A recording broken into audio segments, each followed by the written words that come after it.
వాక్యము ఏ వ్యక్తి తనలో నిలుపుకుంటాడో ఆ వ్యక్తిలో పరిశుద్ధాత్మ నివాసం ఉంటాడు. అసలు వాక్యం నివాసం ఉండుటయే ఆత్మ నివసించుట అంటే మీరు నమ్మగలరా? వాక్యము మన ఆంతర్యములో నివాసం ఉండుటయే ఆత్మ నివసించుట. వాక్యాన్ని ఆధారం చేసుకునే ఆత్మ మనలో ఉంటాడు. ఇంకా బ్లంట్గా చెప్పాలంటే ప్రభువే ఆత్మ, ఆత్మే ప్రభు. ప్రభువే ఆత్మ అనే మాట బైబిల్లో ఉంది. ప్రభు వాక్యము అని కూడా ఉంది. వాక్య దైవం ఆయన వాక్య రూపకంగా మనలో నివసించినప్పుడు ఆత్మ మనలో ఉన్నట్టే. ఏ లేఖన ఆధారంగా ఈ మాట చెప్తున్నావు శాలేమన్నా అంటే యోహాను సువార్త 6వ అధ్యాయము 63వ వచనం చూడండి.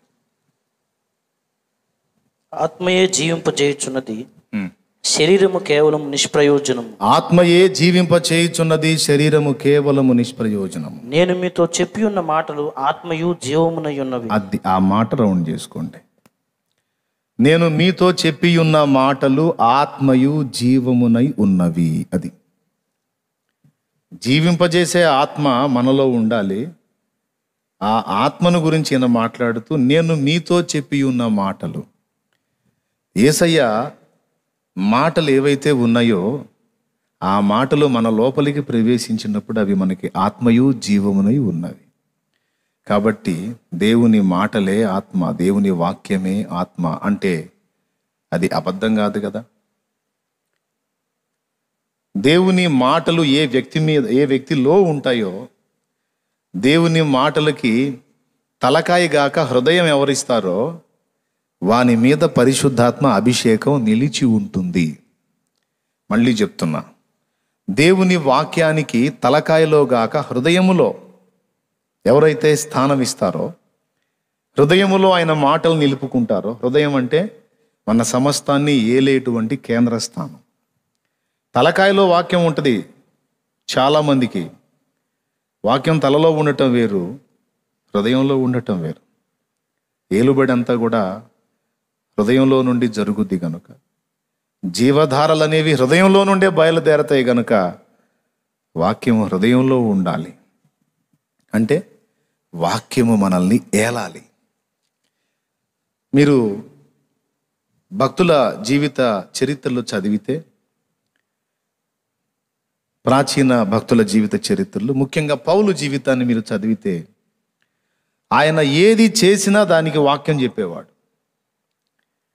ఓ చోట ప్రధాన యాజకుడు న్యాయ విచారణకు పౌలును నిలిపి న్యాయ విచారణ చేసే సమయంలో పౌలు మాట్లాడుతుంటే వాని నోటి మీద కొట్టుడి అంటాడు ప్రధాన యాజకుడు.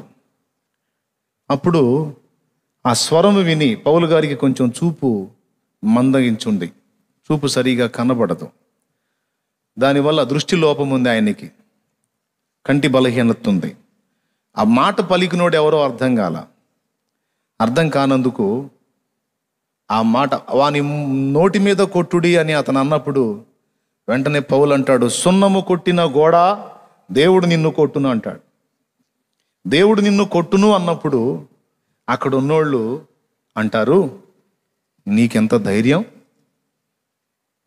యూదుణ్ణి అంటున్నావు, ప్రధాన యాజకుని నీవు దూషింపవచ్చా, ప్రధాన యాజకుని నువ్వు తృణీకరించవచ్చా అంటే 23 అపోస్తలుల కార్యములో 23వ అధ్యాయం 3వ వచనం జస్ట్ గుర్తు రాసుకోండి అంతే. వెంటనే పౌలు, సహోదరులారా,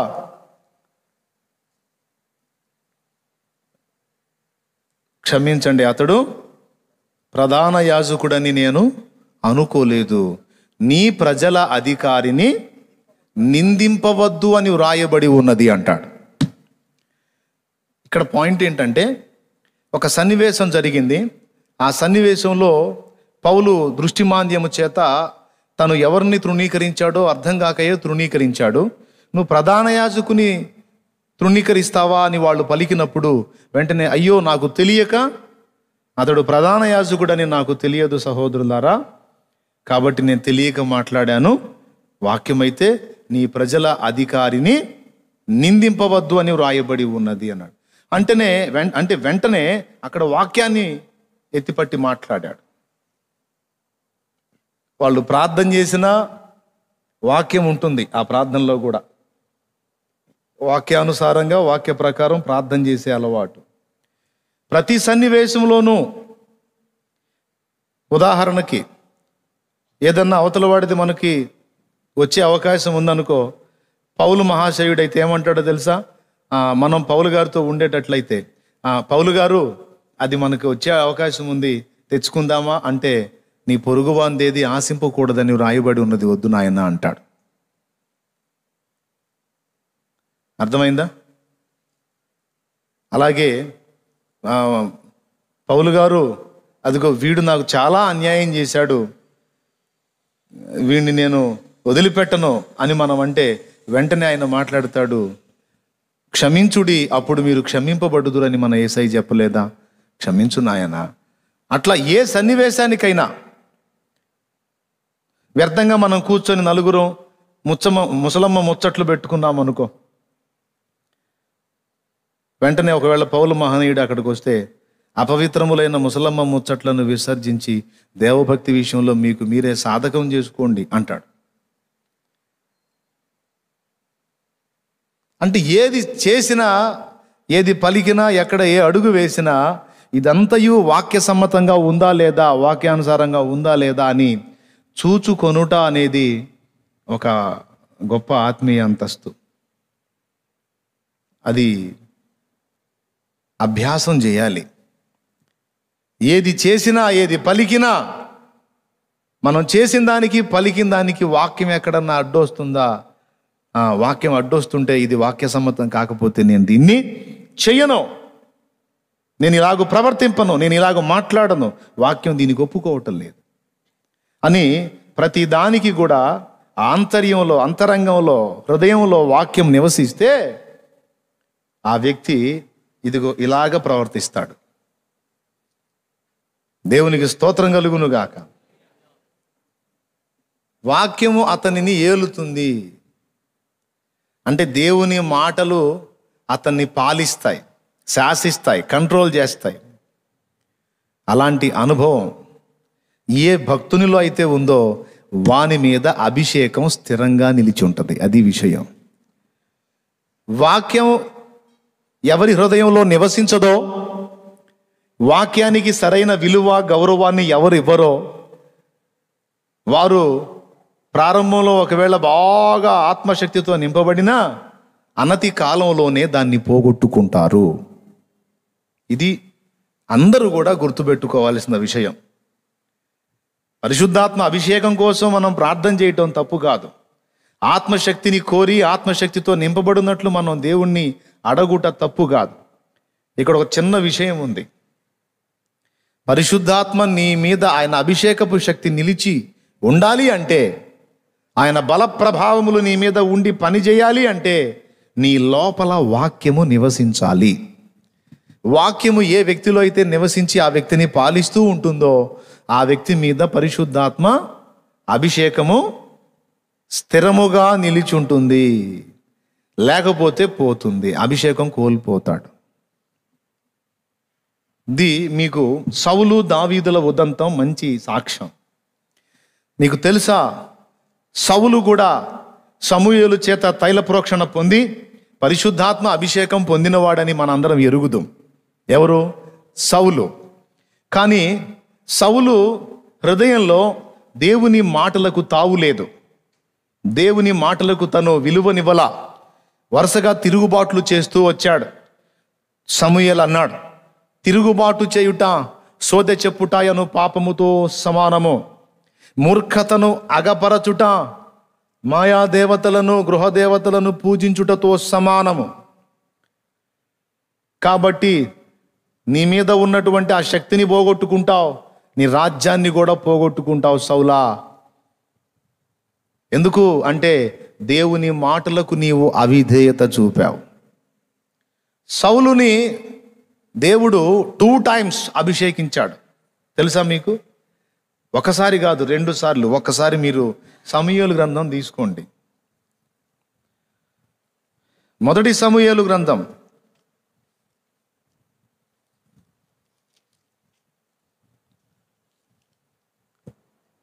10వ అధ్యాయము 1వ వచనం నుంచి చూడు.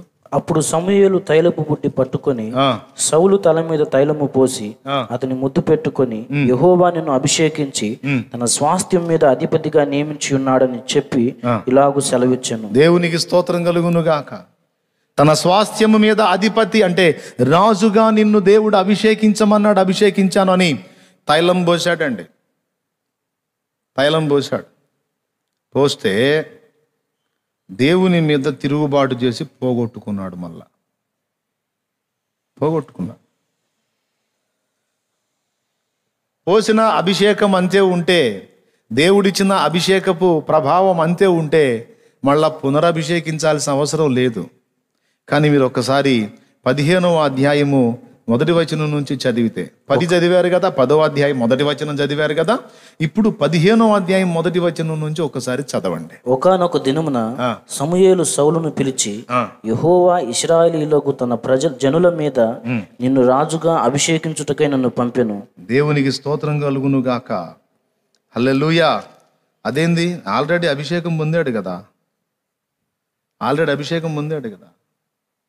మళ్ళా నిన్ను రాజుగా అభిషేకించుటకు దేవుడు నన్ను పంపాడేంటి? అంతకుముందు అభిషేకం ఏమైంది? కొంచెం ఆలోచించండి. లాస్ అయింది. ఎక్కడ లాస్ అయింది చూద్దాం. చూడండి, 13వ అధ్యాయము 8వ వచనం.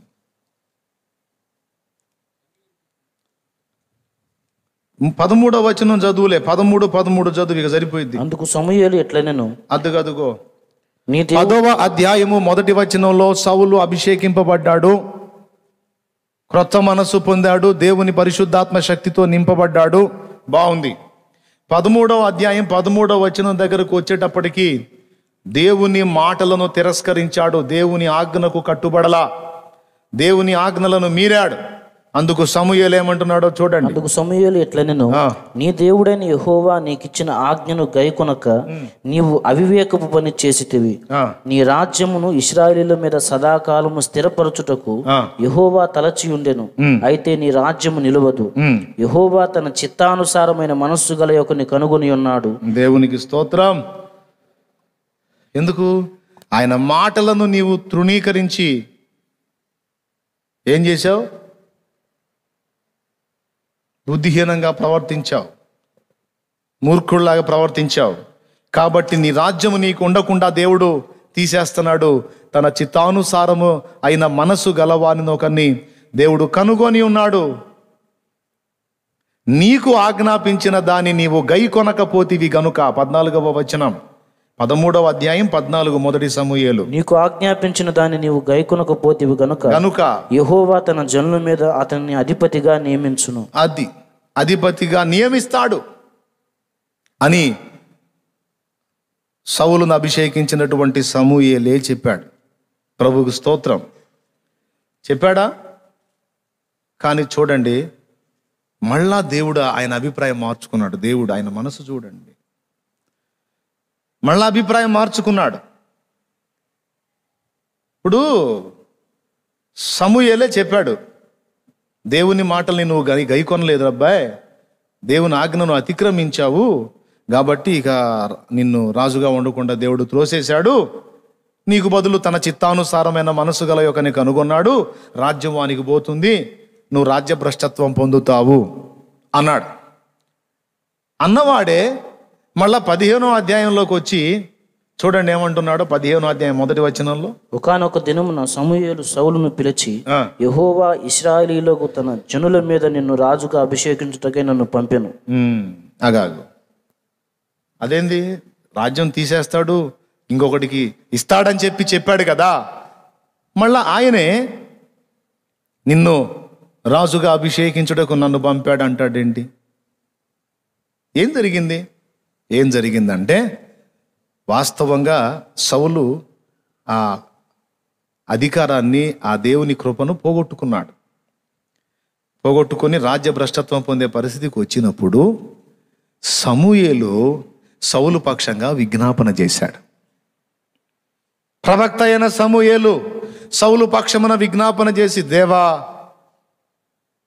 పోనీ నాయన క్షమించయ్యా, పొరపాటు పడ్డాడు, చిన్నవాడు కదా, అంత జ్ఞానం లేదు కదా, ఒక్క ఛాన్స్ అయ్యా, కోపగించుకొని రాజ్యభ్రష్టుణ్ణి చేస్తే ఎట్లా నాయన, మన్నించమని రోజు విజ్ఞాపన చేశాడు. దేవుడు అంటాడు, సమూయేలు అతడు మాట వినే రకం కాదు, చూశాను కానీ అది వినే రకం కాదు, లేదయ్యా ఒక ఛాన్స్ అయ్యా, నువ్వు చెప్పినట్టు తింటాడయ్యా, అయ్యా అయ్యా అని దేవుని బ్రతిమాలుకున్నాడు. ఎవరు? సౌలా. ఎవరి పక్షంగా?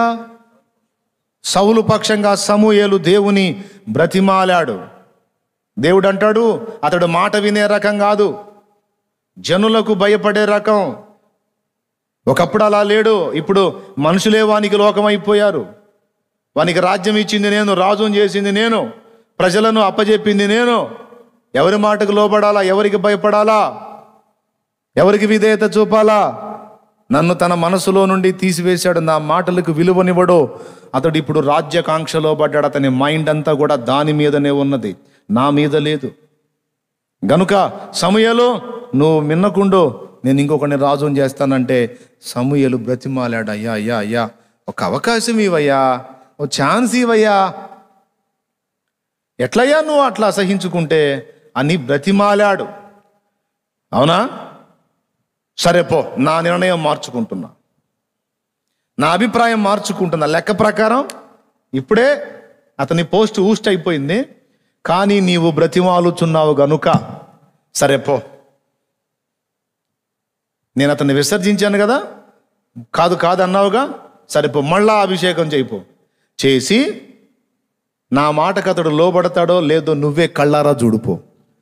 పో, వాడిని అభిషేకం చేసి చెప్పు, అమాలేకులను హతము చేయమని వెళ్ళమని చెప్పు, శాపగ్రస్తమైనది ఏది ముట్టవద్దని చెప్పు, నా మాట వింటాడో లేదో చూడు అని పంపిస్తే అప్పుడు మళ్ళా పిలిచాడు, నాయనా సౌలా, లెక్క ప్రకారం నీకు పోస్ట్ పోయింది, కానీ దేవుణ్ణి బ్రతిమాలుకున్నాను, ఆయనకు కనికరం వచ్చింది. ఆ కనికరాన్ని బట్టి అసలు లెక్కలోంచి తీసేసిన నిన్ను మళ్ళా అభిషేకం చేయమన్నాడు. వాస్తవంగా అభిషేకం దావీదుకు జరగాలి, కానీ వాయిదా వేశాడన్నమాట. తన అభిప్రాయాన్ని దేవుడు మార్చుకున్నాడు. చూడండి, సరే నువ్వు ఇంతగా అడుగుతున్నావు కనుక మళ్ళొక్కసారి అభిషేకిస్తా. చూడండి, అభిషేకించటంతో పాటు అభిషేకించిన తర్వాత వెంటనే పరీక్ష కూడా వస్తుంది. ఇది గుర్తుపెట్టుకోవాలి. దేవుని అభిషేకం వాని మీదికి రావటమే కాదు, వెంటనే టెస్ట్ పరీక్ష కూడా వస్తుంది. అభిషేకం చేశాడా, చేసి వెంటనే నీవు వెళ్ళి అమాలేకులను హతము చేయి, ఇది దేవుని ఆజ్ఞ ఓ అని పంపిస్తే సౌలు మళ్ళీ తేడా చేశాడు. ఏం చేశాడు? అసలు రాజు, ఇప్పుడు యుద్ధంలో గెలుపు అంటే ఎవరు పోతే గెలుపండి? సైన్యం పోతేనా, రాజు పోతేనా? రాజు పోతేనే. కానీ వీడు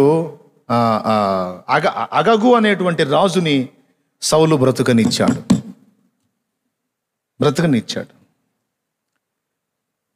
తర్వాత వాళ్లకు చెందినటువంటి ఆ శపితమైనటువంటి సామాగ్రిలో కొన్ని ఎడ్లను, కొన్ని పశువులను తెచ్చి తన యొద్ద పెట్టుకున్నాడు. ఏది ముట్టొద్దు, సమూలంగా హతము చేయమని దేవుడు చెబితే మళ్ళా కక్కుర్తి వ్యవహారం చేశాడు. చూసారా? అప్పుడు మళ్ళా సమూయేలుతో దేవుడు మాట్లాడాడు, ఓ మొర్ర పెట్టి నన్ను అల్లాడిచ్చావుగా, ఒక్క అవకాశమి, ఒక్క ఛాన్సి, ఈసారి మాట వింటాడు, దయచేసి కరుణించు అని నాకు అసలు రాత్రి పగలు తేడా లేకుండా గొడవ చేశావుగా సమూయేలు, పో. నేను చెప్పలా, అది మాట వినే రకం కాదు. నా మాటలకు వాని హృదయములో స్థానము లేదు సమూయేలు. విలువివ్వడు, నా మాటలు లక్ష్య పెట్టడు, భయపడే రకం కాదు. అతడు నాకు భయపడటం మానేసి జనులకు భయపడటం మొదలుపెట్టాడు. అట్లాంటి వాడిని అధిపతిగా ఉంచితే వాడు నాశనం అవుతాడు, జనాన్ని కూడా నాశనం చేస్తాడు. అట్లాంటి వాడు పనికిరాడు, పోయి కనుక్కోమన్నాడు. అప్పుడు వచ్చాడు. చూడండి 15, 8, 9 వచనాల నుంచి చదువు. అమాలేకుల రాజైన అగగును త్వరగా ప్రాణముతో పట్టుకుని జనులందరినీ కత్తి చేత నిర్మూలము చేసెను. సౌలును జనులను కూడి అగగును గొర్రెలలోను ఎడ్లలోను క్రొవ్విన క్రొవ్విన గొర్రె పిల్లలు మొదలైన వాటిలోను మంచి వాటిని నిర్మూలము చెయ్యక కడగా నుంచి పనికిరాని నీచ పశువులన్నిటినీ నిర్మూలము చేసిరి. దేవుడేం చెప్పాడు?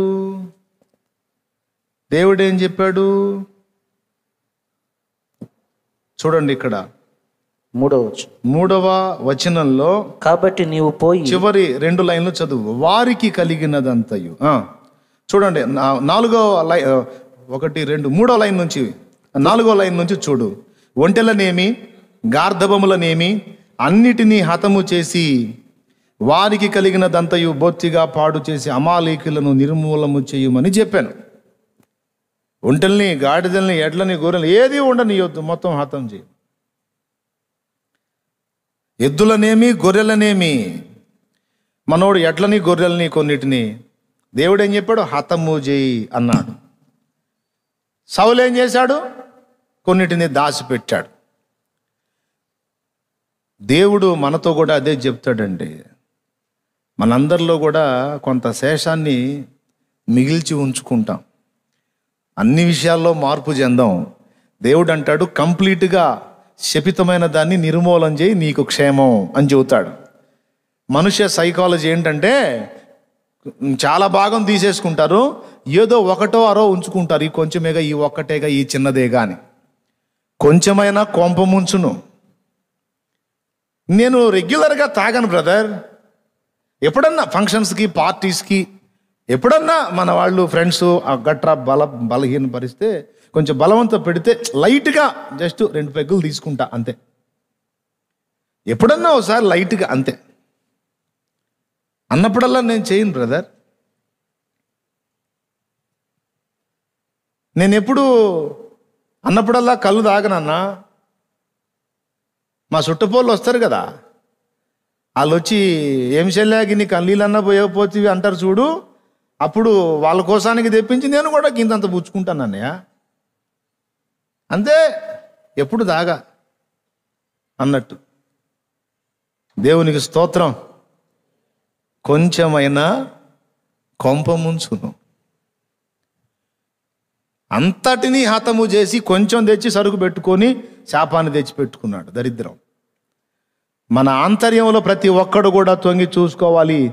ఏ విషయంలో ఇంకా నా దగ్గర మెతక ఉంది, ఆ మెతక తీసి అవతల పడేయాలి. అప్పుడు మనం కాపాడబడతాం. దయ్యంగాడికి అవకాశం ఏదో తెలుసా? మన దగ్గర ఉన్న ఏ విషయాల్లో మెతకుందో అదే సైతానుగాడికి అవకాశం. ఇప్పుడు ఇంట్లోకి ఎలుకలు తెగ వస్తున్నాయి అన్నా అంటారు. ఎలుకలు ఎందుకు వస్తున్నాయి? ఇంట్లోకి ఎలుకలు తెగ వస్తున్నాయి అన్నా అంటారు. ఎలుకలు ఎందుకు వస్తున్నాయి అంటే దానికి కావాల్సిన సరుకు ఏదో ఆ ఇంట్లో ఉంది, అవునా? దానికి దానికి దానికి ఉపయోగపడే చెత్త ఏదో ఆ ఇంట్లో ఉంది. ఇప్పుడు ఎలుకలు ఆగిపోవాలంటే ఏం చేయాలి? బోన్లు పెట్టాలా? లేకపోతే ఇంకొకటి ఏదన్నా చేయాలా? మందు పెట్టాలా? ఎలుకలు తినకుండా మన పిల్లలు ఎవడన్నా తింటే,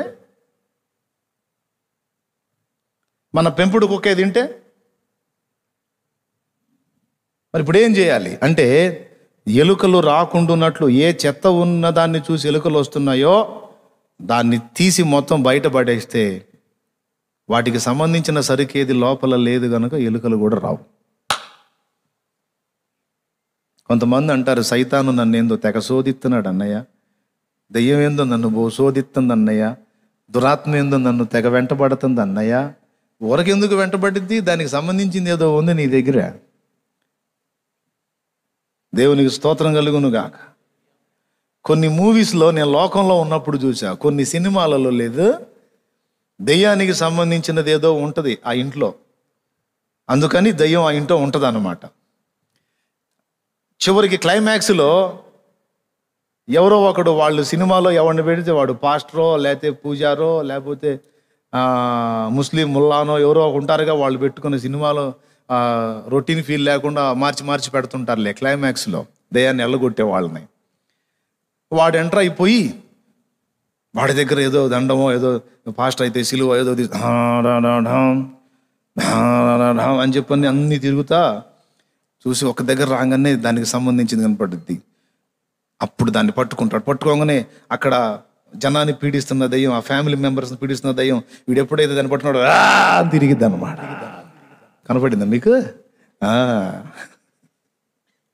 దేవునికి స్తోత్రం కలుగును గాక. ఇక వాళ్ళని వదిలేసి ఇక ఇతని దగ్గరకు వస్తూ ఉంటుంది. రాగానే ఇతను తీసుకొని దాన్ని ఏదో ఒకటి కాల్ చేయటమో ఏదో ఒకటి చేస్తాడు. ఎందుకంటే దాన్ని బట్టి అది అక్కడ ఉంటుంది, అది పోతే అది పోయిద్ది అన్నట్టు. నిజమేనా? ఓ సినిమాలో తాడు కోసం ఉంటుంది, ఓ సినిమాలో ఏంది వస్తువుల కోసం ఉంటుంది, అటు రకరకాలుగా అనమాట. అంటే చచ్చిన వాళ్ళని దయ్యాలయ్యి ఆ వస్తువుల కోసం వాళ్ళు ఉన్నట్టు వీళ్ళు క్రియేషన్ చేస్తారు. వాస్తవంగా చచ్చినోడు దయ్యం కాడు, దయ్యాలు సపరేట్గా ఉన్నాయి. దయ్యాలు లేవని చెప్పట్లా నేను, బైబిల్ మొత్తంలో చాలా భాగాలు దయ్యాలు ఉన్నాయని చెప్తుంది బైబిల్. అయితే ఆ దయ్యాలు ఏమిటి అంటే చనిపోయిన మానవాత్మలు కాదు. అయితే మానవుల్లాగా అవి రూపాన్ని మార్చుకొని మనకు కనబడి మోసం చేస్తాయి. అది మనమేమో అసలు దయ్యం దురాత్మ సంగతి పట్టించుకోకుండా ఈ సచ్చినోడిని తిడతా ఉంటాం. సచ్చి మా అమ్మాయికి పట్టాడు, మా అబ్బాయికి పట్టిందని. ఒట్టిదే పాప, చచ్చిపోయినోడు అటు పాతాళానికో పరలోకానికి పరదైసుకో పోయాడు, ఎక్కడో చోటుకు పోయి ఉంటాడు. కానీ దురాత్మ ఏం చేస్తా తెలుసా? వాడి రూపంలో ఇలా కనపడుతుంటుంది. పాప కనపడేది నిజమే, ఆ రూపంలో చచ్చిపోయినాడు ఆ బజార్లో ఊరేసుకోనో కిరోసిన్ పోసుకుని ఏదో రకంగా చేస్తారు చూడు, వాళ్ళ రూపాన్ని పోలి ఇది కనపడితే ఆ సచ్చిన అమ్మాయి మా దగ్గరికి వచ్చింది, ఆ సచ్చినోడే మా దగ్గరికి వచ్చాడు, నీకు వీళ్ళ గోల. అది దయ్యం చేసే మోసం వాస్తవంగా. కానీ మూవీస్ అన్నీ కూడా అలాగ తీపిచ్చి, అది కూడా సైతాను పనే. ఇప్పుడు హర్రర్ మూవీస్లో హీరో ఎవరు? హర్రర్ మూవీస్లో హీరో ఎవరు? దయ్యమే. అందరి కళ్ళు కూడా వేరే స్టోరీ అంతా జరుగుతూ ఉంటే చూడబుద్ది అయిద్దా? అది ఎప్పుడు వచ్చిద్దో ఏంది అది. స్నేక్ మూవీ ఉందనుకో, స్నేక్ మూవీలో హీరో ఏది? అది. ఇక వేరే వాళ్ళు ఏ మాటలు మాట్లాడి చిరాకు పడదు, ఆ పాము ఎప్పుడు కనపడుతుంది. అవునా కాదా? అది విషయం. కాబట్టి దయ్యాలను అందరూ తిడుతున్నారని దయ్యాలు ఫీల్ అయిపోయి అవి హీరోలుగా అవే సినిమాలు తీసుకుంటున్నాయి అన్నమాట. కొంతమందిలో జొరబడి, కొంతమందిలో అబద్ధాలు నాటుతూ ఉన్నాయి. అయితే ఒకటి నిజం ఏంటంటే, దయ్యానికి సంబంధించింది ఏదన్నా ఉంటే దయ్యం దాని దగ్గరికి వచ్చింది అన్నది నిజం. ఏది? వస్తువులు అంటే దానికి తాడో, లేకపోతే దాని చెప్పులో, లేకపోతే ఇంకొకటో, లేకపోతే అది వాడిన సూటో, ఇవన్నిటిని బట్టి కాదు. దయ్యానికి సంబంధించిన వస్తువులు ఏమిటి అంటే మనలో ఉన్న బలహీనతలు, మనలో ఉన్న లోపాలు. నేను అశోకుడు చెప్పినట్టున్నాడు ఒక మెసేజ్లో ఇదే విషయం. దేవునికి స్తోత్రం కలుగును గాక. హల్లెలూయా. అవునా? అవి మన దగ్గర దానికి సంబంధించినవి ఏవైతే ఉన్నాయో దాన్ని బట్టి వస్తుంది. అన్నీ బాగానే ఉన్నాయి, వీడి దగ్గర ఎక్కడ సంధి లేదు, ఏం చేద్దాం, ఇంకెళ్ళిపోదాం అనుకోదు. అసలు వీడి మైండ్ సెట్ అంతా కూడా ఎక్స్రే చేసి సందేహమే లేకపోతే వెళ్దాం. ఏ కోశాన్న వీడి దగ్గర మెతుకుంటే దాన్ని ఆధారం చేసుకొని మనం ఉందాం. దేవుడు కూడా ఏమనడు అని మన బలహీనతల్ని, ఎక్కడ మన వీక్ పాయింట్ ఉందో, ఏ కోణంలో మనం చిక్కుతామో, డబ్బుకు చిక్కుతామో, లైంగిక ఇచ్చలకు చిక్కుతామో, కోపానికి చిక్కుతామో, భయానికి చిక్కుతామో, ఏది మన దగ్గర ఉన్న బలహీనత ఉందో, సోదరు వింటున్నారా, ఏ లోపం మన దగ్గర ఉంది దాన్ని ఆధారం చేసుకొని కూర్చుంటాం. వచ్చి అది రావద్దు అంటే మొత్తం ఆ చెత్త అంతా తీసి పడవేయి. అప్పుడు అది నీ లోనికి ప్రవేశించదు, లేకపోతే నీ ఇంట్లోకి వచ్చింది. బాప్తిజం పొందిన వాళ్ళకు అప్పుడప్పుడు దయ్యం పట్టిందని తెస్తారు. అప్పుడు నేను అడుగుతా, నువ్వు బాప్తిజం పొందావు, వాక్య ప్రకారం బాప్తిస్మం పొందిన వ్యక్తిలో పరిశుద్ధాత్మ ఉండాలి. దానికి లేఖనాలు మస్తు. అపోస్తల కార్యం 2:38 బాప్తిజం పొందిన వారు పరిశుద్ధాత్మను వరముగా పొందుతారు అని. 1 కొరింథీ పత్రిక 3:16 మీరు దేవుని ఆలయమై ఉన్నారు, దేవుని ఆత్మ మీలో నివసించుచున్నాడని మీరు ఎరుగరా.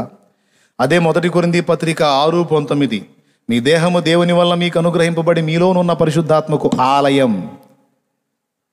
యోహాను సువార్త 14వ అధ్యాయం 16-17 వచనాలు ఆయన మీలో నివసించును, మీతో కూడా ఉండును. ఎవరాయన? ఆదరణకర్త, పరిశుద్ధాత్మ దేవుడు. కాబట్టి ఇన్ని వచనాలు బాప్తిస్మం పొందిన వ్యక్తిలో పరిశుద్ధాత్మ ఉన్నాడని చూపిస్తుంటే కొంతమంది అంటారు ఈమె బాప్తిస్మం పొందింది కానీ ఈమెకు దెయ్యం పట్టింది. ఈమెకు దెయ్యం పట్టిందంటే దేవుడు ఎటుపోయాడు? ఆమెలో దేవుడు కదా ఉండాలి, దయ్యం ఎట్లా దూరింది? దేవుడు వదిలేస్తే దయ్యం దూరింది. ఎందుకు వదిలేసి ఉంటాడు? సౌలు చేసిన బుద్ధిహీనమైన క్రియలు లాంటివి ఏవైనా ఆమెలో జరిగినాయో, ఆయనలో జరిగినాయో చూసుకోండి.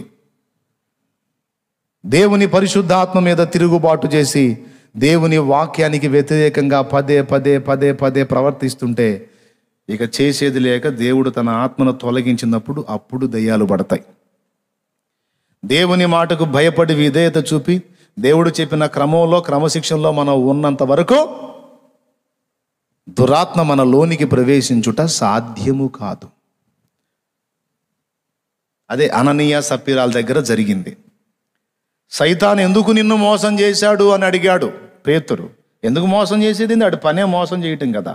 ఆ మోసం చేయటం వాడి పనే, కానీ నీ దగ్గరికి ఎందుకు వచ్చాడు అంటే వాడికి సంబంధించిన సరుకేదో నీ దగ్గర ఉంది, అందుకే వ్యాపారం చేయడానికి వచ్చాడు. అర్థమవుతుందా మీకు? వాడికి సంబంధించిన సరుకేదో నీ దగ్గర ఉంది అననీయ. ఏంటంటే కక్కుర్తి బుద్ధి, మోసగించే బుద్ధి, నిరభ్యంతరముగా దేవునికి మనుషునికి కూడా భయపడకుండా అబద్ధమాడే బుద్ధి, డబ్బు విషయంలో మెతక ధోరణి అది ఉంది. ఇప్పుడు 1000 రూపాయలు వచ్చింది నీకు, డైరెక్ట్గా వెళ్ళి చెప్పు, పేతురు గారు వందనాలు, నాకు ఒక 1000 వచ్చిందండి, నేను ఒక 500 ఇద్దాం అనుకుంటున్నా, ఒక 500 నేను దాచిపెట్టుకుందాం అనుకుంటున్నా, ఎందుకంటే నాకు కొంచెం పరిస్థితులు ఇబ్బందిగా ఉన్నాయి కాబట్టి నేను ఇంతే ఇద్దాం అనుకుంటున్నా అని ఇవ్వు. పేతురు తప్పుపట్టడు. అననీయ పెద్ద పొరపాటు ఏంటి అంటే, దీన్ని ఒక భక్తుడు ఒక చక్కని ఎగ్జాంపుల్ చెప్పాడు. జాక్ పూనేన్ అనే దైవజనుడు ఒక మంచి ఎగ్జాంపుల్ చెప్పాడు ఈ పాయింట్ విషయంలో. ఇప్పుడు ఎగ్జామ్ రాసిన పిల్లవాడికి 100కి 50 రావటం తప్పు కాదు. స్తోత్రం, హల్లెలూయా. 100 మార్కులకి ఎగ్జామ్ పెడితే 50 మార్కులు రావటం తప్పు కాదు. వెళ్ళి చూపించు, 50 మార్కులే వచ్చినాయి అని, పర్వాలేదు, పాస్ కొట్టేస్తాడు. కానీ 50 మార్కుల్ని 100గా దిద్దటానికి ప్రయత్నం చేస్తే అసలు టోటల్గా నెట్టివేయబడతాం. అది అననీయ జీవితంలో జరిగింది. 100 మార్కులు రావాలి, 50 వచ్చినాయి. 50ని అలానే తీసుకెళ్ళి చూపిస్తే ప్రాబ్లం ఉండేది కాదు. కానీ 50ని 100లాగా దిద్ది ఇటు దేవుణ్ణి అటు మనుషుల్ని మొత్తాన్ని మోసం చేద్దామని ఔడియా వేసుకున్నారు.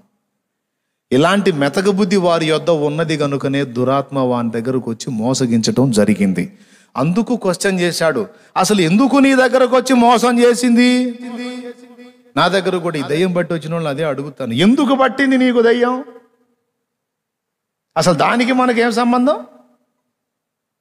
అసలు దానికి మనకేం రిలేషను? మనలో దేవుని పరిశుద్ధాత్మ ఉన్నాడు వాక్యానుసారంగా. ఆ దేవుని పరిశుద్ధాత్మ ఉండాల్సిన నీలోకి దయ్యం ఎట్టొచ్చింది అని అడుగుతా. ఎట్టొచ్చే దేవుని మామూలుగా పట్టింది. ఎందుకు పట్టింది మామూలుగా? దానికి ఏమి పద్ధతులు తెలియబోయింది, మనకంటే బాగా దానికి తెలుసు. స్కేవా అనేటువంటి వాడి కొడుకులు దయ్యం పట్టిన వాడిని పట్టుకొని వదిలేయటానికి ప్రయత్నం చేసి ఏ సునామోలో హో అనంటే అది అసలు లెక్క కూడా చేయకుండా వాళ్ళ ముఖాలకి వెళ్ళి చూస్తుంది క్యావురే అని. స్తోత్రం. నోరు తెరిచి హల్లెలూయా చెప్పండి. చూశారు కానీ గట్టిగా చెప్పండి. అసలు వినపడట్లా.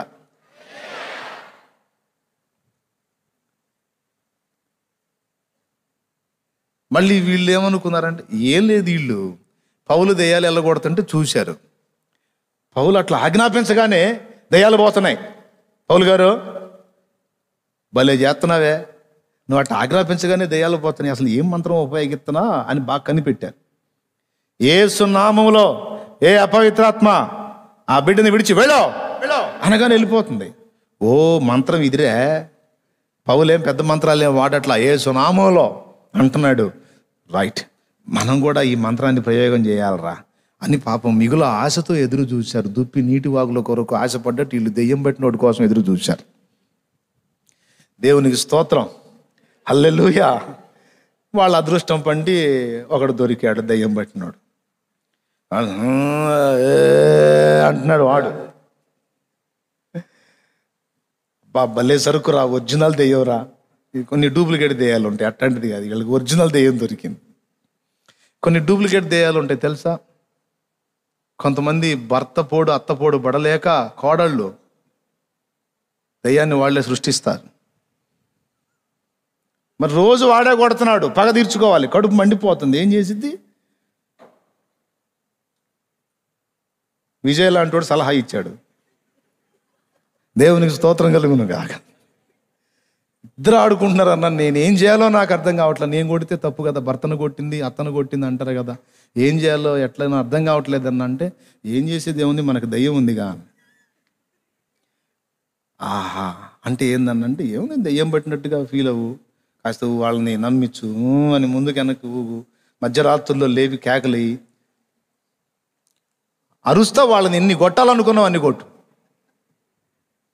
ఏమేమి తీసుకొని కొట్టాలా అవన్నీ తీసుకొని కొట్టు. పగ పెట్టుకొని ఉంది కడుపులో, పక్కనే భర్త పండుకొని ఉన్నాడు, ఆడ ఆతమరిచి నిద్రపోతున్నాడు. బాగా నిద్రపోయేవాడినిగా అన్ని గెటప్ రెడీ చేసుకొని జుట్టు ముందుకు వేసుకొని లాగి పెటామని ఒకటి పీకింది, దిమ్మ రూపాయలు లేచాడు.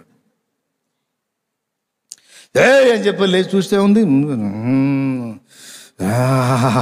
అంటే వాడికి ఇక దెబ్బ కొట్టడం కాదు, గడ్డ గడ్డ గడ్డ గడ్డ గడ్డ గడ్డ వండుకుతా బాయ్ బాయ్. టైం చూస్తే 12:30 ఒంటి గంట. వామ్మో ఎరా రే అమ్మా అమ్మా రారా రా, ఎక్కడికి ఎందుకు, ఇక గదిలో పడేసి కుమ్ముడే కుమ్ముడు. దెయ్యం కదా, వాడు కొట్టలేడు, ఈ మనిషి పగ కదా, పాత ప్రతీకారం కదా మొత్తం. వాడు జుట్టు బీగించుకొని ముఖం రక్కించుకొని గందరగోళం అయిపోయి వాళ్ళ అమ్మని లేపి, నీకేం పోయే కాలం వచ్చి అంతలా నిద్రపోతున్నావు, దెయ్యం బట్టి అది గొడవ గొడవ చేస్తుంటే, దెయ్యమా నేను రాను బాబు అంటుంది. కాదు నిన్ను కూడా అడుగుతుంది రా.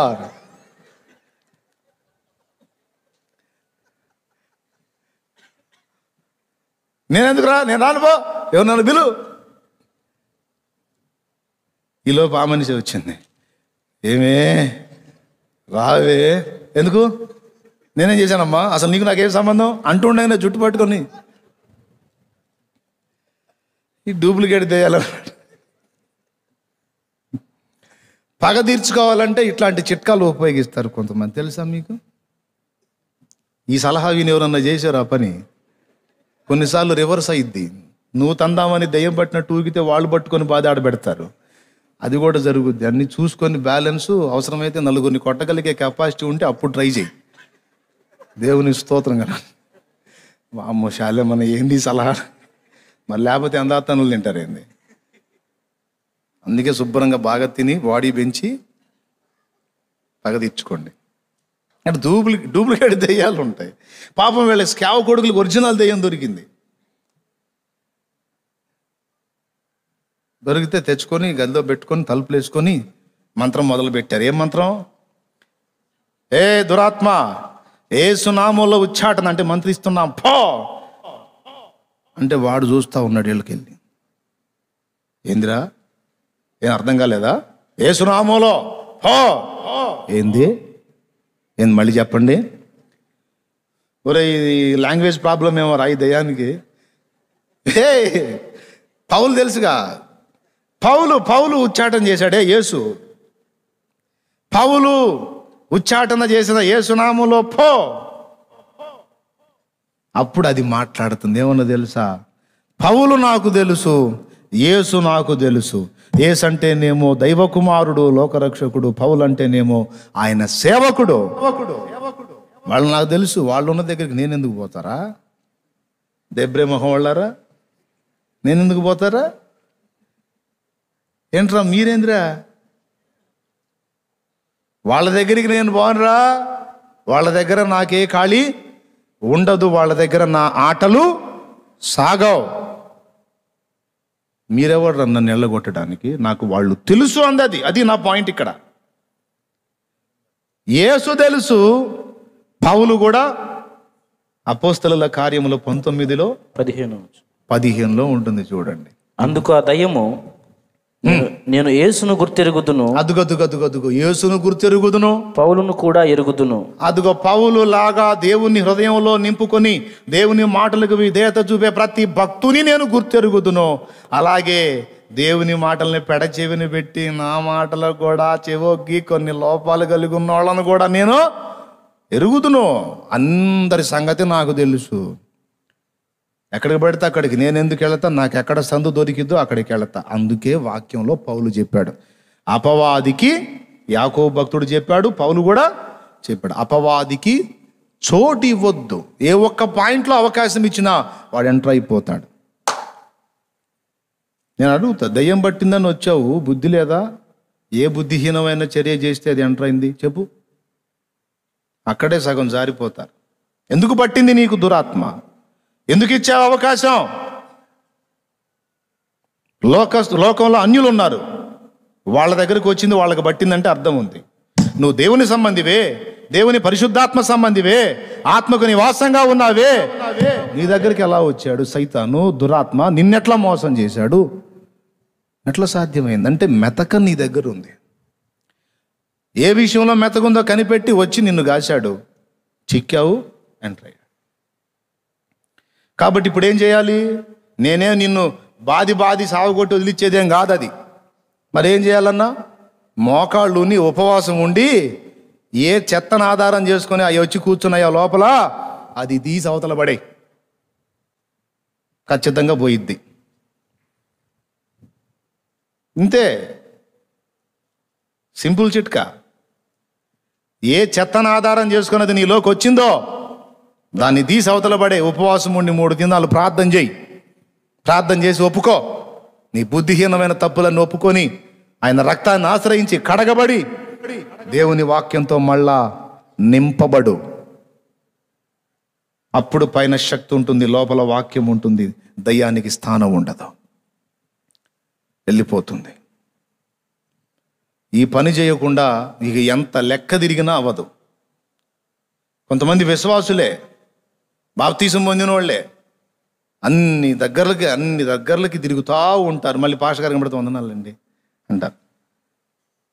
మంత్రగాళ్ళు ఇదని లేదు అదని లేదు, అన్ని స్థలాలకు పోయి నానా ఇబ్బందులు పడి డబ్బులు పోగొట్టుకొని గుల్లగుల్ల అయిపోతుంటారు. నేను చెప్తున్నా, అవసరం లేదు. తిరిగి జన్మించినటువంటి వ్యక్తి, క్రొత్త జన్మ ఎత్తినటువంటి వ్యక్తి, బాప్తిస్మం పొందిన వ్యక్తి, నూతన సృష్టి. ఆ వ్యక్తి దగ్గరికి దురాత్మ ఏ కారణం చేత వచ్చిందంటే ఏదో లోపాలు ఉన్నాయి, ఏవో మెతకలు ఉన్నాయి, ఏవో బలహీనతలు ఉన్నాయి. ఆ వ్యక్తి యథార్థంగా మోకాళ్ళుని, దేవా నా దగ్గర ఈ తప్పుడు బుద్ధి ఉంది, ఈ మెతక బుద్ధి ఉంది, ఈ పొరపాటు ఆలోచన ఉంది, ఈ లోఫర్ మైండ్ ఉంది, ఇవన్నీ నేను ఒప్పుకుంటున్నాను దేవా, ఇంకా తీసేసుకుంటున్నానయ్యా, నన్ను దయచేసి నీ రక్తంతో కడుగు, నా హృదయంలో నిండు నాయన, నన్ను కనికరించు అని నువ్వు అడుగు. మరో నిమిషం దురాత్మ ఉంటే అప్పుడు అడుగు. మళ్ళీ కొంతమంది నా దగ్గరికి వచ్చి ఇది కాస్త పెద్దదంట అన్నయ్య, ఇది కాస్త గట్టిదంట. ఏం గట్టిదో లూజ్దో మరి వాళ్ళు నాకు చెబుతుంటారు. గట్టిది లేదు, మెత్తది లేదు. నేను చెప్పిన పద్ధతిని అనుసరించి జాగ్రత్త పడితే, మారు మనసు పొంది దిద్దుకొని ఆ చెత్త బయటేస్తే ఎలుకలు రావు, లోపల ఉన్న చెత్త బయటేస్తే దయ్యం పోయింది. ఎంతమందికి అర్థమైంది బాబా? క్లియర్గా అర్థమైందా? మధ్య జాగ్రత్త పడండి. సౌలు జీవితం ఇలానే పాడు చేసుకున్నాడు. దేవుడు ఎంతో చక్కని అవకాశం ఇచ్చి ఎంతో అద్భుతమైన కృపనిస్తే, 1కి 2 పర్యాయాలు సౌలుకు అవకాశం ఇస్తే దేవుని మాటలకు తనలో స్థానం ఇచ్చాడా? దేవుని మాటల మీద తిరుగుబాటు చేసి ఎవరి మాటకు లోబడాలో వాళ్ళ మాటకు లోబడలా, ఎవరి మాటలు లక్ష్య పెట్టకూడదో వారి మాట లక్ష్య పెట్టాడు. చూడండి అక్కడే 1 సమూయేలు గ్రంథంలో ఇందాక నేను చెప్పిన అధ్యాయం జస్ట్ పేజీ తిప్పండి అంతే. అమాలేకు సంబంధమైన సమస్తం శపితమైనదంతా కూడా నిర్మూలము చేయమంటే, ఏంది సౌలా ఎందుకు తెచ్చావు? చదువు 10-11 వచనాలు చదువు. 15వ అధ్యాయము 1 సమూయేలు గ్రంథము 15వ అధ్యాయం 10-11 వచనాలు చదువు తొందరగా. యెహోవా వాక్కు సమూయేలునకు ప్రత్యక్షమై ఇలాగు సెలవిచ్చెను, సౌలు నన్ను అనుసరింపక వెనుక తీసి నా ఆజ్ఞలను గైకొనకపోయిన కనుక అతనిని రాజుగా నిర్ణయించినందుకు నేను పశ్చాత్తాపడుచున్నాను. అందుకు సమూయేలు కోపావేశుడై రాత్రి అంతా యెహోవాకు మొరపెట్టుచుండెను. ఉదయమున సమూయేలు లేచి సౌలును ఎదుర్కొంటకు చూసావా, మళ్ళా మొర్ర పెట్టాడు. అయ్యా అయ్యా అయ్యా క్షమించని. నీకు ఎంత మొర్ర పెట్టినా ఛాన్స్ లేదు. చదువు. ఉదయమున సమూయేలు లేచి సౌలును ఎదుర్కొంటకు పోగా సౌలు కర్మెలునకు వచ్చి అక్కడ జయసూచకమైన శిలను నిలిపి తిరిగి గిల్గాలునకు పోయెను. సమాచారం వినెను. గిల్గాలునకు పోయనన్న సమాచారము వినెను. తరువాత అతడు సౌలు నొద్దకు రాగా, సౌలు యెహోవా వలన నీకు ఆశీర్వాదము కలుగును గాక, యెహోవా ఆజ్ఞను నేను నెరవేర్చితిననగా. అబ్బో, ఆయన బలకాల్సిన ఆశీర్వాదం ఈయన బలుకుతున్నాడు. ప్రవక్త బలకాల రాజును ఆశీర్వచనం, కానీ ఇక్కడ రాజు ప్రవక్తను బలుగుతున్నాడు. ఏమని? యెహోవా వలన నీకు ఆశీర్వాదం కలుగును గాక, యెహోవా ఆజ్ఞ నేను నెరవేర్చితిననగా. సమూయేలు, అలాగైతే నాకు వినబడుచున్న గొర్రెల అరుపులను ఎడ్ల రంకెలను ఎక్కడివి అని అడిగాను. అద్దుగో, ఆజ్ఞ అంతా నెరవేర్చావయ్యా పెద్ద మనిషి, మొత్తం నెరవేర్చావా? ఎంత బుద్ధిమంతుడెవరా, నిజమే గొప్పవాడివి నువ్వు, మొత్తం నెరవేర్చావు. మరి అట్లయితే నాకు వినబడుతున్న ఈ ఎడ్ల అరుపులు, ఆ ఎడ్ల రంకెలు, గొర్రెల అరుపులు ఎక్కడివి? అందుకు సౌలు, అమాలేకుల యొద్ద నుండి జనులు వీటిని తీసుకుని వచ్చిరి. నీ దేవుడైన యెహోవాకు బలులను నర్పించుటకు జనులు గొర్రెలలోను ఎడ్లలోను మంచి వాటిని ఉండనిచ్చిరి. మిగిలిన వాటన్నిటిని మేము నిర్మూలన చేసితిమనగా. ఎవరికి బలి ఇయటానికి? శాపగ్రస్తమైన దాన్ని తీసుకొచ్చి దేవునికి ఇచ్చి దేవుని తృప్తిపరుస్తామా మనం? తప్పుడు పనులు చేసి తప్పుడు క్రియలు చేసి మనం తీసుకొచ్చేది దేవుడికి ఇచ్చి తృప్తిపరుస్తామా మనం? అక్రమ మార్గాల్లో నీచ ప్రవృత్తిలో కొనసాగుతూ అది తీసుకొచ్చి దేవునికి ఇచ్చి తృప్తి పరచగలనని నీవు అనుకొనుచున్నావా? ఎవడికి కావాలి? నువ్వు దరిద్రపు పనులన్నీ చేసి తీసుకొచ్చింది. ఎవడికి కావాలి? నీ అన్యాయార్జితం, అక్రమార్జితం. ఎవడికి కావాలి? నీ దుర్లాభం. శాపగ్రస్తమైంది నాకు ఇచ్చి నన్ను తృప్తిపరుద్దాం అనుకున్నావు. నేను అడిగానా? సమీపించి బలి అర్పించుట కంటే మాట వినటం శ్రేష్టం. గొర్రెల్ని బర్రెల్ని తృప్తి పడతాను అనుకున్నావా మూర్ఖుడా? ఎవడికి కావాలరా నీ గొర్రెలు బర్రెలు? మరి దేన్ని బట్టి ఆనందపడతావు ప్రభా? నా మాట విని, నా మాట గుండెల్లో పెట్టుకొని, నా మాటకు భయపడి, నా మాట విని ఎవడు విని వణుకుచుండునో వానిని నేను దృష్టించుచున్నాను, వానితో నేను ఉంటాను. బలి అర్పించుట కంటే సమీపించి మాట వినుట శ్రేష్టము. ఎవడికి కావాలి? నీ శపితమైనవి. అప్పుడు చెప్పాడు, చూడు సమూయేలు, నీవు మాట్లాడ పని లేదు, యెహోవా రాత్రి నాతో సెలవిచ్చిన మాట నీకు తెలియజేతును, వినుమని సౌలుతో అనగా సౌలు చెప్పమనెను. అందుకు సమూయేలు, ఇంకా చెప్పే మాట ఇలా నాకు చెప్పాల్సిన అవసరం లేదు, లేపో, దేవుడు నాతో చెప్పిన మాట నీకు చెప్తున్నా నేనని చెప్పేశాడు. ఇంక లేదురా నీకు ఛాన్స్. ఒకసారి తేడా చేశావు, దేవుడు కోపం వచ్చింది, నేను బతిలాడా, మళ్ళా అభిషేకించాడు, మళ్ళా నీకు రాజుగా అవకాశం ఇచ్చి మళ్ళా నిన్నే స్థిరపరుద్దాం అనుకున్నాడు.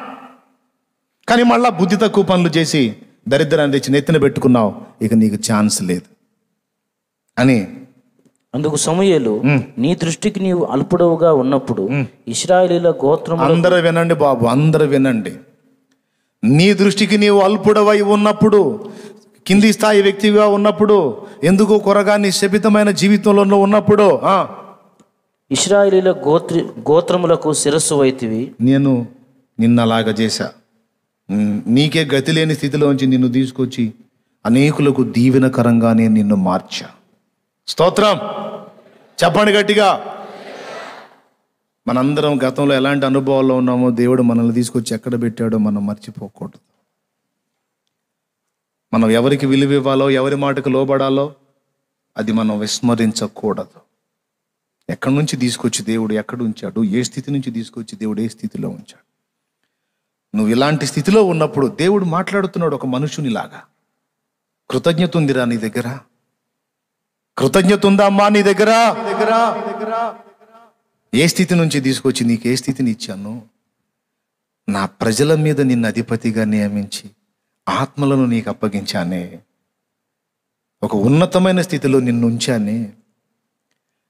నీ ప్రతి అవసరత తీర్చానే. నిన్ను పెంచి పోషించానే. కంటికి రెప్పలా కాపాడుకున్నానే. పలుమార్లు మరణం నిన్ను దర్శిస్తే ఆ మరణవశం కాకుండా నిన్ను తప్పించానే. ఎంత చేశాను? ఏం చేశావు? శత్రువుల చేత పడకుండా నిన్ను కాపాడుకున్నానే. ఏం చేశావు? నువ్వు ఎవరికి లోబడ్డావు? చదువు త్వరగా. యెహోవా నిన్ను ఇశ్రాయేలు మీద రాజుగా అభిషేకించను. మరియు యెహోవా నిన్ను సాగనంపి నీవు పోయి పాపాత్ములైన అమాలేకులను నిర్మూలము చేయుము. వారు లయమగు వరకు వారితో యుద్ధము చేయమని సెలవీయగా నీవు ఎందుచేత యెహోవా మాట వినక దోపుడి మీద ఎగబడి ఆయన దృష్టికి కీడు చేసితివనెను. అందుకు సౌలు, ఆ మాట అనవద్దు, నేను యెహోవా మాట విని యెహోవా నన్ను పంపిన మార్గమున పోయి అమాలేకుల రాజైన అగగును తీసుకుని వచ్చి తిని, కాని అమాలేకులను నిర్మూలము చేసి తిని. అయితే గిల్గాలులో నీ దేవుడైన యెహోవాకు బలి అర్పించుటకై జనులు శపితములకు గొర్రెలలోను ఎడ్లలోను ముఖ్యమైన వాటిని తీసుకుని వచ్చిరని సమూయేలుతో చెప్పాను. ఎట్లా ధ్యానిచ్చావు నువ్వు? వాళ్ళు తెచ్చారు, ఎట్లా ధ్యానిచ్చావు? రాజువు నువ్వా వాళ్ళ? దైవజనుడా, సంఘం నీ మాట వినాలా? నువ్వు సంఘానికి దాసుడుపై దండం పెడతావా? సంఘాన్ని నువ్వు ఏలాలా, పరిపాలించాలా, లేకపోతే సంఘం నిన్నేలాలా? చదువు. దైవజనుడు కావచ్చు, కుటుంబంలో వ్యక్తి కావచ్చు, రాజు కావచ్చు, ఎవడైనా సరే ఇక్కడ చెప్తున్నాడు. అందుకు సమూయేలు తాను సెలవిచ్చిన ఆజ్ఞను ఒకడు గైకొనుట వలన. అదుగో ఆ మాటని రౌండ్ చేసుకోవాలి మనం. తాను సెలవిచ్చిన మాటను ఒకడు గైకొనుట వలన యెహోవా సంతోషించున్నట్లు దాన్ని బట్టి సంతోషిస్తాడు. ఒకడు దహన బలులను అర్పించుట వలన ఆయన సంతోషించునా? అదుగో యేసయ్యకు ఏది సంతోషం కలిగించిందో ఒకసారి చెప్పండి. మీరు విన్నారు కదా, యేసయ్యకు ఏది సంతోషాన్ని ఇచ్చిందో ఒక్క ముక్క చెప్పండి బాబా. అమ్మా, అయ్యో నీవు నా మాట వినిన ఎంత మేలు అంటాడు. మన దరిద్రం అంతా మాట వినకనే. మాట వింటే బాగానే ఉంటుంది. ఎంతమంది ఒప్పుకుంటారు బాబా? కదా, తెచ్చుకునే దరిద్రం అంతా ఎవరి మాట వెనక? ఆయన ఒకటి చెబితే మనం ఒకటి చేయటం. ఆయన ఎట్లా ఉండమంటే మనం అట్లా ఉంటాం. వచ్చేదంతా దానివల్లే. నువ్వు బలులు అర్పిస్తే సంతోషిస్తాడా అర్భకుడా? చదువు. ఆలోచించుము, బలులు అర్పించుట కంటే ఆజ్ఞను గైకొనుటయు పొట్టేళ్ల క్రొవ్వు అర్పించుట కంటే మాట వినుటయు శ్రేష్టము. తిరుగుబాటు చేయుట సోదె చెప్పుటను పాపముతో సమానము. మూర్ఖతను అగపరుచుట మాయా విగ్రహము గృహదేవతలను పూజించుటతో సమానము. యెహోవా ఆజ్ఞను నీవు విసర్జించితివి గనుక నీవు రాజుగా ఉండకుండా ఆయన నిన్ను విసర్జించను. 2 సార్లు అభిషేకం చేసింది కూడా ఏమైపోయింది తమ్ముడా? 2 సార్లు అభిషేకం చేశాడుగా. ఇప్పుడు ఏమైపోయింది? 2 సార్లు చేసిన అభిషేకం పోయే. దేవుడు విసర్జించాడు నిన్నాడు. అప్పుడు ఒప్పుకున్నాడు సౌలు. ఏమని చూడండి. సౌలు జనులకు జడిసి వారి మాట వినినందున. జనులకు జడిసి ఎవరికి భయపడాలి బాబు? ఎవరికి భయపడాలి? దేవునికా జనులకా? దేవునికి. కానీ ఎవరికి భయపడ్డాడు? జనులకు జడిసి భయపడినందున నేను యెహోవా ఆజ్ఞను నీ మాటలను మీరి పాపము తెచ్చుకొంటిని. చాలు. కాబట్టి ఇప్పుడు 16వ అధ్యాయం 14వ వచనం చదువు. యెహోవా ఆత్మ సౌలును విడిచిపోయి, అదుగో, ఓకేనా? యెహోవా ఆత్మ సౌలును విడిచిపోయి యెహోవా యొద్ద నుండి దురాత్మ ఒకటి వచ్చి సౌలును వెరపించటం మొదలుపెట్టింది. ఇప్పుడు దేవుని ఆత్మ సౌల్లో ఉండాలంటే ఏది ఆధారమై ఉంది నాయన? ఒక్క మొక్క చెప్పేసేయండి, అయిపోతుంది ప్రసంగం. దేవుని ఆత్మ, యెహోవా ఆత్మ సౌలు మీద నిలిచి ఉండాలంటే సౌలు లోపల ఏం కలిగి ఉండాలి?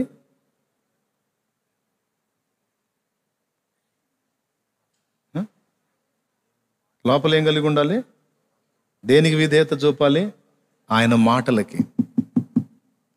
ఆయన మాటలు పక్కన పెట్టిన వాడి మీద దేవుని పరిశుద్ధాత్మ అభిషేకము ఉండదు అంటే ఇదే.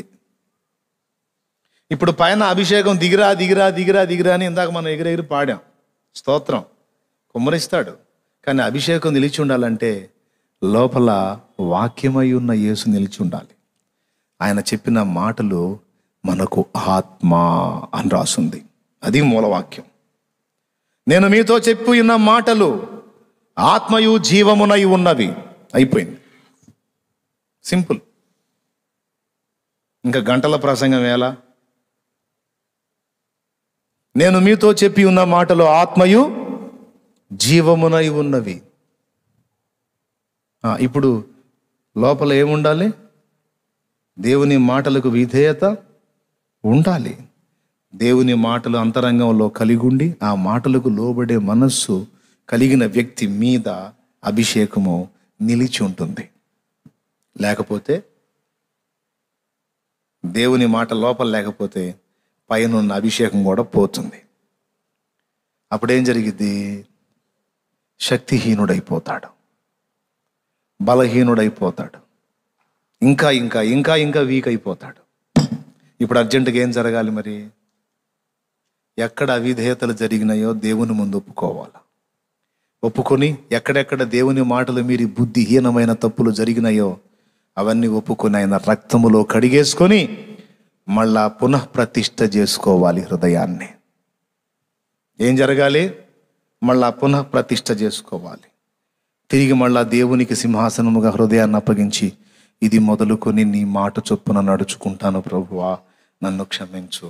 నీ మాటలు నిర్లక్ష్య పరిచితిని, నీవు చేయమన్న కార్యములు అశ్రద్ధ చేసి నిర్లక్ష్యం చేసి తిని, శ్రద్ధ నిలపనై తిని ప్రభువా, నన్ను క్షమించు. నీ మాటలు నా హృదయంలో స్థిరపరచయ్యా, నింపు ప్రభువా అని దేవుని జీవపు మాటలు మన ఆంతర్యంలో స్థిరపరచుకోగలిగితే అప్పుడు దేవుని పరిశుద్ధాత్మ నీ మీద నిలిచి ఉంటాడు. పరిశుద్ధాత్మ పావురము ఎవరి మీద వాలిందండి? ఎవరు బాప్తీసం ముందు ఒడ్డుకు వచ్చినప్పుడు పరిశుద్ధాత్మ వచ్చి వాలింది? పావురాకారంతో. పరిశుద్ధాత్ముడు పావురాకారంతో వచ్చి యేసు మీద, అంటే యేసు ఎక్కడుంటే ఆత్మ, రైట్, వాక్య దైవమై ఉన్న క్రీస్తు ఎవని ఆంతర్యంలో ఉంటాడో వాని మీదనే పరిశుద్ధాత్మ నిలిచి ఉంటాడు. కాబట్టి ఆత్మను పొందుకోవటం గొప్పతనం కాదు, పొందుకున్న ఆత్మను, ఆ శక్తిని నిలుపుకోవటం గొప్పతనం. కొంతమంది స్టార్టింగ్లో మహాశక్తితో నింపబడి బాగా బలంగా మండుతారు. కానీ రాను రాను రాను రాను రాను రాను వాళ్ళకే అర్థమవుతుంటుంది ఆత్మీయ జీవితంలో ఎండిపోయిన అనుభూతి. ఒకప్పుడు నేను ఇలా లేనే, స్టార్టింగ్లో ఒక రకమైన మంట, ఒక భారం, ఒక తపన, ఒక తృష్ణ, నా నా నా నా నా మైండే వేరుగా ఉండేది. ఇప్పుడేంది ఇట్లా అయిపోయింది? ఎండిపోయిన ఇదిలాగా అయిపోయానేంది, ఎడారిలాగా అయిపోయానేంది అని మన ఆత్మీయ క్షీణత మనకు అర్థమవుతూ ఉంటుంది. దేవునికి మహిమ. అలా మీలో ఎవరికి అర్థమవుతుందో, ఈ లైవ్లో ఉన్నవాళ్ళు ఎవరు చూస్తున్నారో ఎవరు చూడలేదో నాకైతే తెలియదు, కానీ మీ ఆత్మీయ క్షీణత మీకు అర్థమైద్ది. లేదన్నా నేను అలా ఆత్మీయంగా క్షీణించిపోలేదు, నేను లైన్లోనే ఉన్నాను, జాగ్రత్తగానే ఉన్నాను అంటే మంచిది. ఇంకా జాగ్రత్తగా, ఇంకా దేవుని వాక్యానికి విధేయత చూపి ఆ అభిషేకాన్ని స్థిరపరచుకో. దేవుడు నీకు ఇచ్చిన ఆత్మశక్తిని స్థిరపరచుకో. దేవుని కొరకు మండు. లేదన్నా నా ప్రారంభ స్థితి ప్రస్తుత స్థితి చూస్తే నేను దిగిపోయిన అనుభూతి నాకు కనబడుతుందన్నా నేను నిర్లక్ష్యం చేసిన మాట వాస్తవమే. నేను దేవుని మాటలు తృణీకరించిన మాట వాస్తవమేనన్నా, నాకు అర్థమవుతుందన్నా, నేను సరి చేసుకోవాలంటే ఖచ్చితంగా నువ్వు ప్రార్థన చేయాలి, ఒప్పుకోవాలి. ఏ కారణం చేత బలహీనపడ్డావు, ఏ ఏ విషయాల్లో బలహీనపడ్డావు, ఎక్కడ దారి తప్పావో ఖచ్చితంగా ఒప్పుకొని సరి చేసుకొని తిరిగి దేవుని వైపు మళ్ళుకుంటే భయపడద్దు. ఒకవేళ నీ లోపాన్ని నువ్వు గుర్తుపట్టి సరిదిద్దుకొని యేసు రక్తాన్ని ఆశ్రయించి ఆయనతో కడగబడి, ఆయన చేత కడగబడి శుద్ధీకరణ పొంది మళ్ళా దేవుని వాక్యంతో నింపుకుంటే మళ్ళా దేవుడు నిన్ను క్రొత్త తైలముతో నింపుతాడు. దీనికి మీకు వాక్యాధారం చూపించి నేను ముగిస్తాను. దావీదు పరిశుద్ధాత్మ పూర్ణుడు, దేవుని చిత్తానుసారమైన మనస్సు గలవాడు. కానీ ఎప్పుడైతే ఊరియా భార్య విషయంలో, అలాగే ఊరియా హత్య విషయంలో పిచ్చి పని చేశాడో ఒక ప్రమాదాన్ని గుర్తించాడు. నేను ఒక బుద్ధిహీనమైన తప్పు చేశాను, పాపం చేశాను, ఇప్పుడు దేవుని పరిశుద్ధాత్మ నన్ను వదిలిపెట్టిపోయే అవకాశం ఉంది అని గుర్తించాడు. 51వ కీర్తన 11వ వచనంలో ఆ మాట ఉంది, చూడండి. నీ సన్నిధిలో నుండి నన్ను త్రోసివేయకుము, నీ పరిశుద్ధ ఆత్మను నా యొద్ద నుండి తీసివేయకుము. నీ రక్షణానందము నాకు మరలా పుట్టించుము, సమ్మతి గల మనస్సు కలుగు చేసి నన్ను దృఢపరచుము. చూసావా ఏమంటున్నాడు 11వ వచనంలో? నీ సన్నిధిలో నుండి నన్ను త్రోసివేయకుము, నీ పరిశుద్ధ ఆత్మను నా యొద్ద నుండి తీసివేయకుము. దేవునికి స్తోత్రం. ప్రియులారా, నీ పరిశుద్ధాత్మను నా యొద్ద నుండి తీసివేయొద్దు అనే మాట వాడాడు అంటే తను చేసిన పనికి ఆత్మ ఆయన వదిలిపెట్టి వెళ్ళే అవకాశం ఉంది. సౌలుకు జరిగినట్టు నాకు కూడా జరిగిద్దేమని ముందుగానే మెళకువగలిగి పోయి దేవుడిని ఏమడిగాడో తెలుసా? నీ పరిశుద్ధాత్మను నా యొద్ద నుండి తొలగించొద్దయ్యా, నేను పాపినని మొర్రపెట్టాడు. ఆత్మ తొలగిపోతే ఏమైద్దో దావీదుకు తెలుసు. ప్రభువుకు స్తోత్రం. అందుకే ముందు ఏది ముఖ్యమో ఆ విషయంలో పోయి దేవుని పాదాలు పట్టుకున్నాడు, శరణు వేడాడు. కన్నీళ్లతో పశ్చాత్తాప్తుడై దేవుని వైపు మళ్ళుకున్నాడు హృదయపూర్వకంగా. ధర్మశాస్త్రాన్ని గుండెల్లో పెట్టుకున్న నేనేనా ఈ పని చేసింది?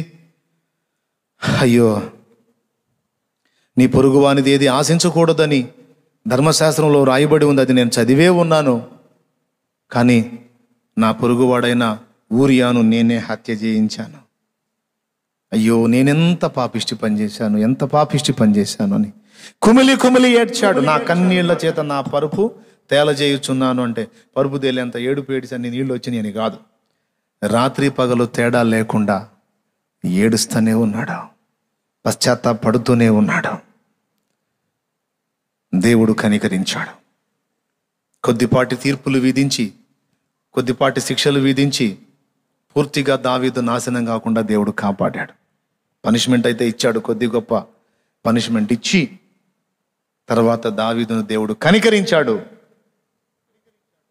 పాపము ఎప్పుడైతే జరిగిందో తన వలన అభిషేకం లాస్ అయింది. ఆత్మశక్తిని కోల్పోయాడు. పూర్తిగా ఆత్మనే కోల్పోయే ప్రమాదం కూడా ఉందని గుర్తించి ఆత్మను పోగొట్టుకోకుండా పట్టుకున్నాడు. ఇక శక్తి లాస్ అయింది. ఆ శక్తి కొరకు మళ్ళా వేడుకున్నాడు. 92వ కీర్తనలో ఏమంటున్నాడో చూడండి. ఈ భక్తుడు ఎవరో మనకి స్పష్టత లేదు. 92వ కీర్తన వాస్తవంగా 90వ కీర్తన దైవజనుడైన మోషే చేసిన ప్రార్థన అన్నాడు. 92వ కీర్తన ఒక రాజు చేసిన గానము, ఒక రాజు పాడిన గీతమే అనడానికి మనం చదివితే కింద ఆధారాలు దొరుకుతాయి. ఎందుకంటే ఒక రాజుకు సంబంధించిన మాటలు ఇందులో మాట్లాడతాడు. అందుకని ఇది దావీదు కీర్తన అని నేను నమ్ముతున్నాను. 92వ కీర్తన 10వ వచనం ఒకసారి చూడండి. గురుపోతు కొమ్ము వలె నీవు నా కొమ్ము పైకెత్తితివి, క్రొత్త తైలముతో నేను అంటబడి తిని. దేవునికి స్తోత్రం కలుగును గాక. క్రొత్త తైలమా? మరి 23వ కీర్తనలో నా గిన్నె నుండి పొర్లుతున్నదన్నావుగా.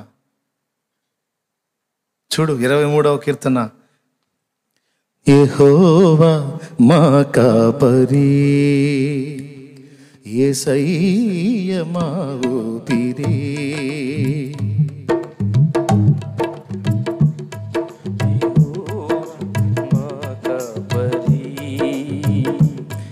యేసయ్య మా ఊపిరి, నాకు లేమి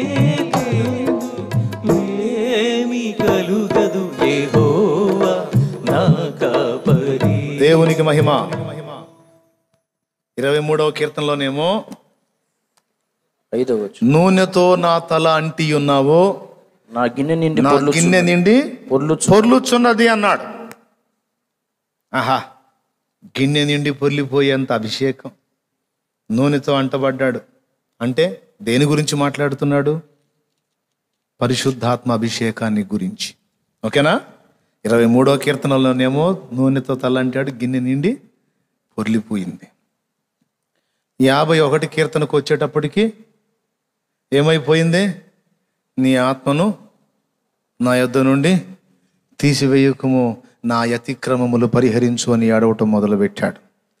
ఆ కన్నీటిని దేవుడు గుర్తుపట్టి క్షమించి దావీదును కడిగి శుద్ధీకరించి మరలా ఆయన శక్తితో నింపాడు. అందుకే మళ్ళా 92వ కీర్తనకు వచ్చేటప్పటికి, గురుపోతు కొమ్మ వలె నీవు నా కొమ్ము పైకెత్తితివి, క్రొత్త తైలముతో నేను అంటబడి తిని అన్నాడు. అంటే పాత తైలం ఏమైంది? పాత అభిషేకపు శక్తి ఏమైంది? బుద్ధిహీనమైన చర్యల చేత కోల్పోయినందున, తిరిగి పశ్చాత్తాప్తుడై దేవుని వైపు మళ్ళుకున్నందున